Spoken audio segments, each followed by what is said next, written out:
Oke, ini adalah video ekstensi untuk sains karena waktu sains sangat terbatas, 1 minggu hanya 1 kali dan 50 menit, maka untuk menyusul ketertinggalan materi diadakan video ekstensi seperti ini. Oke, kita akan bahas untuk chapter 15 tentang physical and chemical change. Jadi perubahan fisika dan perubahan kimia.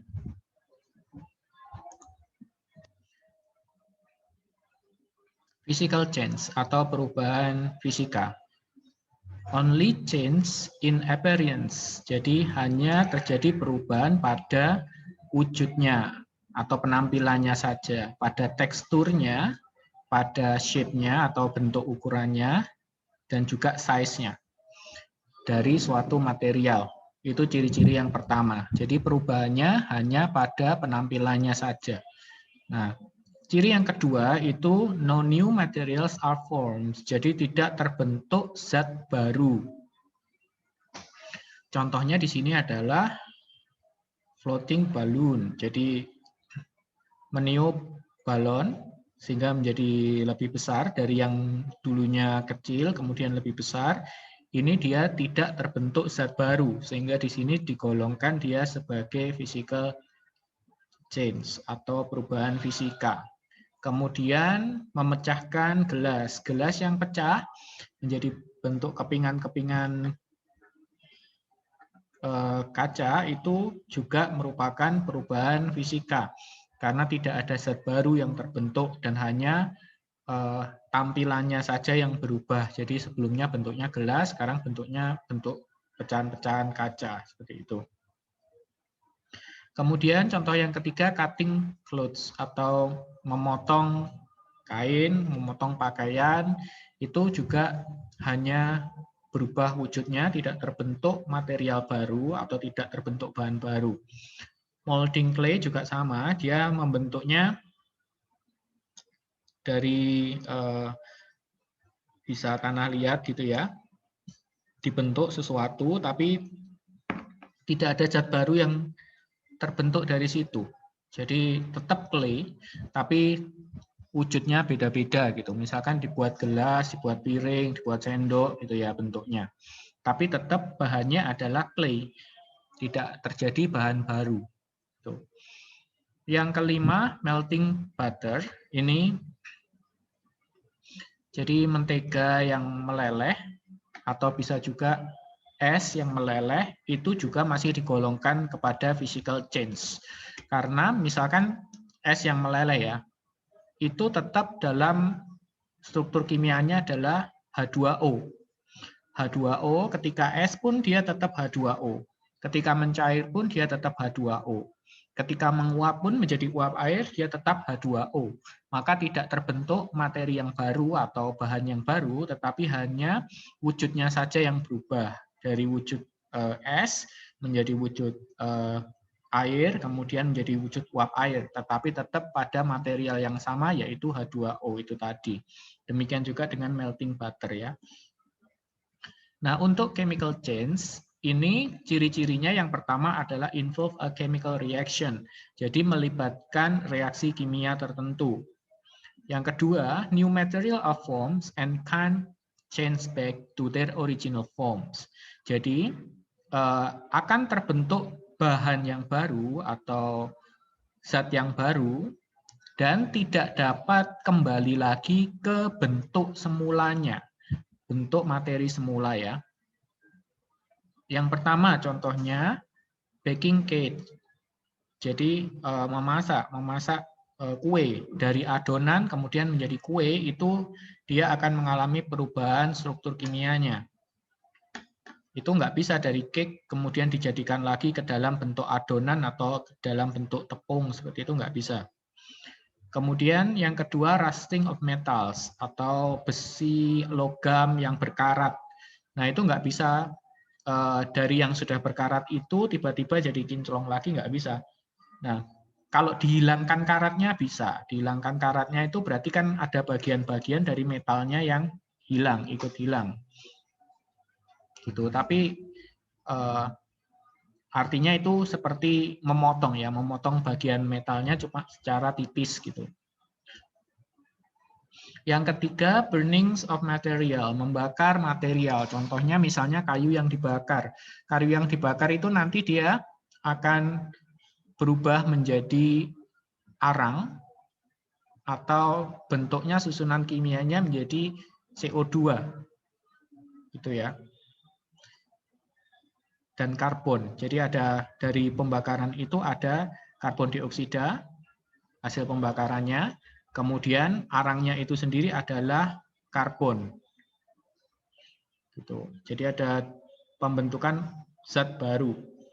Yang keempat, reaction of vinegars with acid with bicarbonate of soda sebagai basa itu akan membentuk sodium asetat, karbon dioksida, dan air. Ini disebut sebagai acid-base reaction atau reaksi asam basa atau neutralization reaction atau reaksi yang menetralkan gitu ya. Ini adalah contohnya acetic acid atau vinegar ya. Kemudian jika digabungkan ditambah dengan bicarbonate of soda, ini sodium bicarbonate, ini struktur kimianya. Nanti jadinya seperti ini. Akan terbentuk zat baru seperti ini, ada sodium asetat, ada water, dan ada karbon dioksida. Nah, jadi kayak dia saling bereaksi gitu ya. Misalnya yang merah ini, dia akan menempel dengan yang putih di sini dan di sini, maka jadilah H2O di sini. Kemudian dua merah ini nanti akan menempel dengan yang hitam, di sini menempelnya seperti itu, jadinya sodium asetat. Karbon dioksida nanti salah satu yang hitam ini akan menempel dengan dua merah yang ada di sini sehingga menjadi CO2 atau karbon dioksida. Nah, kalau sudah jadi seperti ini ya nggak bisa kamu jadikan lagi ke bentuk acetic acid dan sodium bikarbonat, nggak bisa. Inilah ciri-ciri dari perubahan kimia. Nah, kita akan lihat pada self-check textbook halaman 23-24. Yang pertama, titik-titik change is a change in appearance of a material. Jadi perubahan apa yang merupakan perubahan dalam tampilan dari bahan saja. Ya tentunya perubahan fisika ya. Physical change. Change in appearance include change to texture, shape, or size of a materials. Seperti yang tadi sudah dibahas. Number 2. No titik-titik materials are formed as a result of physical change. Di sini physical change berarti tidak ada zat baru atau new materials are formed as a result of physical change. Tidak ada material baru yang terbentuk dari hasil perubahan fisika. Yang ketiga, the change in the titik-titik of a substance is also a physical change. Ya, perubahan dalam titik-titik dari bahan itu juga merupakan perubahan fisika. Jawabannya adalah state. Perubahan wujud. Jadi dari padat, cair, gas, perubahan wujud yang seperti itu masih digolongkan ke dalam perubahan fisika. Number 4, some examples of physical change are, ya beberapa contoh dari perubahan fisika adalah tadi sudah diberikan ya, inflating a balloon, breaking glass, cutting clothes, molding clay, and melting butter. Ini adalah contoh-contoh dari perubahan fisika. Nanti kalian bisa cari sendiri banyak hal dari perubahan fisika selain daripada ini. Number 5. New materials are formed during a titik-titik change. Jadi ini bahan baru terbentuk selama perubahan apa. Nah, kalau ada new materials berarti dia terkait dengan perubahan kimia. Berarti chemical change. Number 6. A chemical change is one that involve a chemical titik-titik. Jadi, perubahan kimia adalah yang melibatkan apa kimia. Ya, tadi sudah dibahas bahwa di sini adalah reaction atau reaksi kimia, melibatkan suatu reaksi kimia. dia. Next, number 7. The titik-titik material form cannot be changed back to the original materials. Tidak dapat berubah kembali ke bentuk aslinya, bentuk awalnya. Titik-titik is either given off or taken in during a chemical change. Berarti di sini berhubungan dengan chemical change karena tidak bisa kembali ke bentuk awalnya, original materials. The new materials form cannot be changed back to the original material. Energy is either given off or taken in during a chemical change. Jadi ada energi yang diambil atau diberikan selama perubahan kimia itu berlangsung. Contohnya diberikan apa? Yaitu misalnya dibakar gitu ya. Berarti ada energi panas yang diberikan ke materialnya. Sehingga terbentuk new material, yaitu biasanya karbon dan karbon dioksida. Ada juga yang diambil, energinya diambil itu bisa, yaitu dengan mencampurkan dengan bahan-bahan kimia tertentu. Number 8. Some example of chemical change are, ini contoh dari perubahan kimia ya. Contohnya, yang pertama burning tadi, pembakaran. Kemudian reaction of vinegar with the bicarbonate of soda, yang tadi Mr. terangkan dalam bentuk bulat-bulat tadi. And the reaction of plaster of Paris with water. Plaster of Paris ini sejenis gipsum yang digunakan untuk mencetak, biasanya kalau kita ke dokter gigi ya, ke dentis, itu kalau kita mau perawatan gigi, misalnya bracket gitu, kita perlu dicetak dulu giginya dalam bentuk gipsumnya. Itu biasanya mereka pakai plaster of Paris, tapi ini teknik yang sudah jarang digunakan. Sekarang mereka menggunakan jenis gipsum yang lebih baru lagi. Plaster of Paris ini jenis gipsum yang model lama. Gitu. Oke. Chapter 16. Separating mixture. Memisahkan campuran. Yang pertama, separating solid by sieving. Sieving ini seperti mengayak campuran gitu ya. Separation of larger solid from smaller ones. Memisahkan benda padat yang lebih besar dari benda padat yang lebih kecil. Contohnya adalah sand and gravel, floor and small rocks, gitu ya. Itu adalah beberapa contoh yang bisa dilakukan dengan teknik sieving. Ya, jadi seperti ada saringannya yang digunakan untuk memisahkan ayakannya ya, pengayak. Tuh. Memisahkan antara kerikil, gravel, dan pasir gitu. Memisahkan tepung dan ada misalkan batu-batu kecil seperti itu bisa digunakan menggunakan sieving, teknik sieving. Nah, tetapi tidak semua itu bisa menggunakan teknik sieving karena ada yang benar-benar tercampur antara benda padat dan liquid, benda padat dan benda cair. Separating insoluble solid from liquid. Ini punya cara tersendiri, ada dua caranya, yaitu yang pertama adalah decanting, yang kedua adalah filtration. Metode decanting dan metode filtration. Nah, untuk yang sederhana, itu biasanya digunakan decanting. Decanting ini menuang, dengan cara menuang. Caranya dibiarkan dulu, jadi antara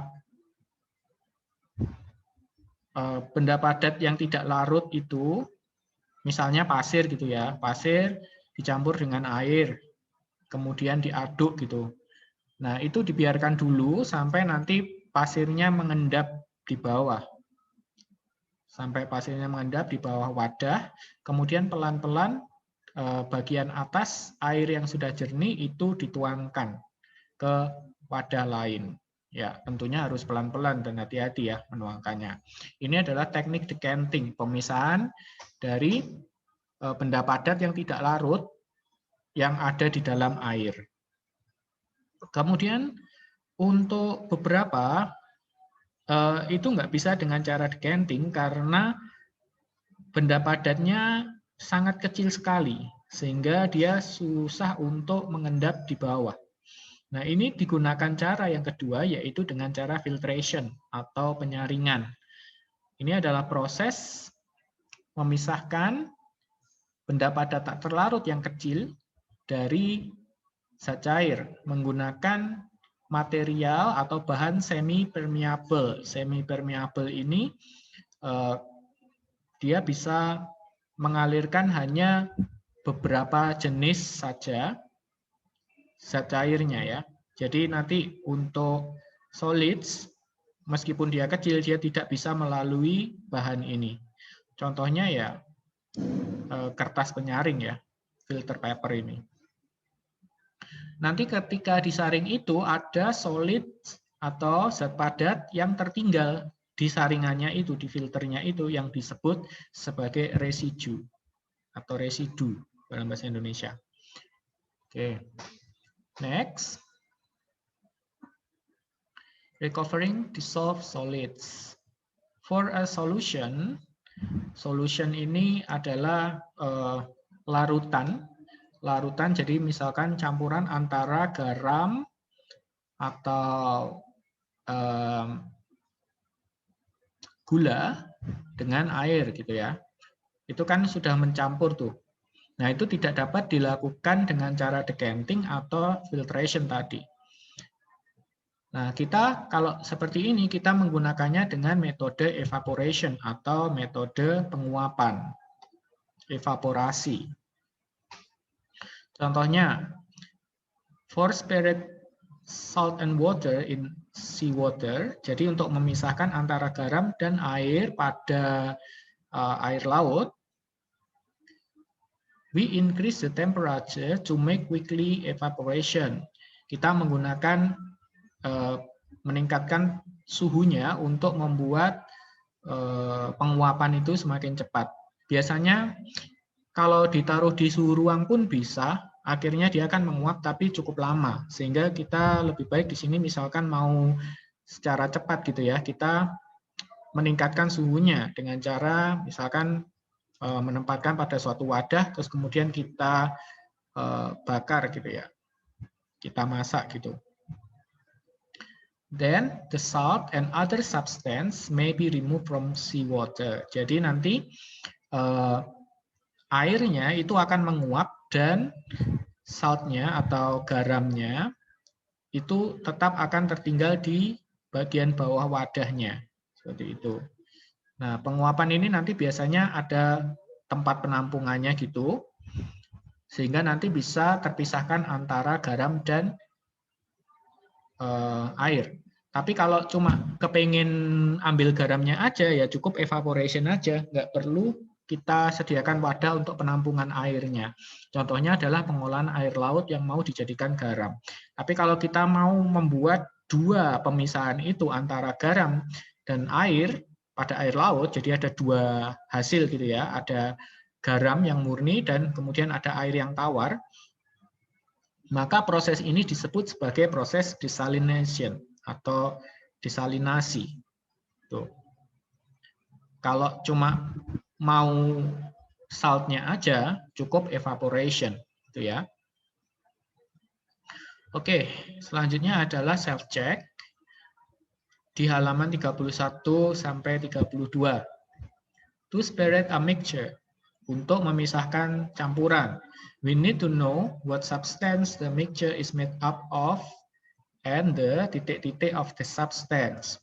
Kita perlu tahu apa bahan yang tercampur itu terbuat dari apa gitu. Dan titik-titik dari bahan ini. Jawaban yang paling tepat adalah properties atau sifat-sifat dari substance-nya itu. Kemudian yang kedua, titik-titik is a technique used to separate solid made up of larger particles from solid made up of smaller particle. Titik-titik adalah teknik untuk memisahkan benda padat yang partikelnya besar dari benda padat yang partikelnya kecil. Nah, ini tadi sudah kita bahas, jawabannya adalah dengan cara sieving. Tadi contohnya memisahkan pasir dari kerikil atau dari gravel ya. Yang ketiga, the process of separating on insoluble solid from liquid, pouring away the liquid and leaving behind the solid is called. Jadi proses untuk memisahkan benda padat yang tidak terlarut dari zat cair dengan cara menuangkan zat cair dan membiarkan zat padatnya tertinggal, itu disebut sebagai decanting. Number 4, titik-titik is the process of separating titik-titik solid from a liquid through a filter. Jadi titik-titik adalah proses memisahkan titik-titik solid dari zat cair melalui filter. Berarti ini tentang filtration ya. Untuk memisahkan benda padat yang insoluble, jadi tidak larut, zat padatnya tidak larut. Kalau zat padat yang larut itu seperti gula, garam itu larut ya, soluble. Kalau insoluble itu yang tidak larut seperti pasir atau apa. Tapi ini yang lebih kecil gitu partikelnya. Small, lebih kecil. Maka digunakan filtration itu. Number 5, when separating a soluble solid from a liquid, the liquid titik-titik and the solid is left behind. Ketika memisahkan benda padat yang terlarut dari suatu zat cairnya itu titik-titik dan zat padatnya tertinggal. Jawaban yang paling benar adalah evaporates. Jadi seperti tadi memisahkan antara garam dan air pada air laut. Nanti airnya akan menguap dan garamnya tertinggal. Seperti itu ya. Next, self-check number 6. Titik-titik a solution to titik-titik, its temperature make evaporation occur faster. Ya, ini tadi yang Mister terangkan bahwa dengan menambah suhu kita dapat meningkatkan evaporation atau penguapan itu lebih cepat. Heating a solution, memanaskan larutan untuk meningkatkan temperaturnya, untuk meningkatkan suhunya akan membuat penguapan itu semakin cepat. Number 7, fresh water can be obtained from seawater for our daily use through the process called air tawar itu dapat diperoleh dari air laut untuk keseharian kita yang kita gunakan melalui proses yang disebut sebagai desalination tadi. Ya, tuh. Jadi ini dia minta fresh water-nya ya. Maka harus pakai desalination, bukan evaporation. Kalau evaporation nanti waternya hilang, menguap begitu aja. Tetapi harus desalination. Jadi nanti uap airnya diarahkan ke bejana lain yang di sampingnya gitu, dikasihin seperti penghubung gitu ya. Jadi ini misalkan ini bejananya, nanti dihubungkan seperti ini. Ini wadah lain. Ini seawater-nya, kemudian dibakar di sini. Gini. Nanti dia akan menguap, dan airnya akan di sini. Jadi ini waternya di sini. Yang fresh water, kemudian ini masih seawater.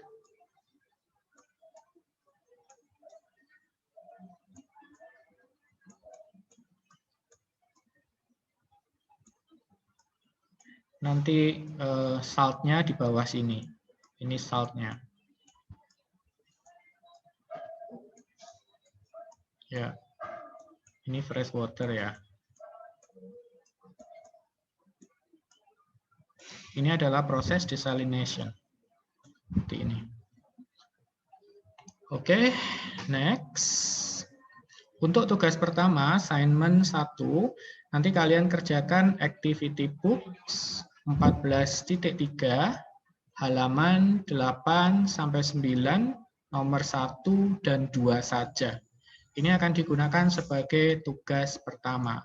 Dikumpulkan paling lambat hari Sabtu ini, jam 6 sore. Oke, sampai sini. Nanti kalau ada pertanyaan, silahkan dicatat apa yang mau ditanyakan, kemudian kita akan kumpulkan pertanyaan itu melalui WA, dan akan kita bahas pada pertemuan nanti, ya, ketika tatap muka, atau ketika WS 1 kalau nutut jamnya. Oke, sampai di sini saja.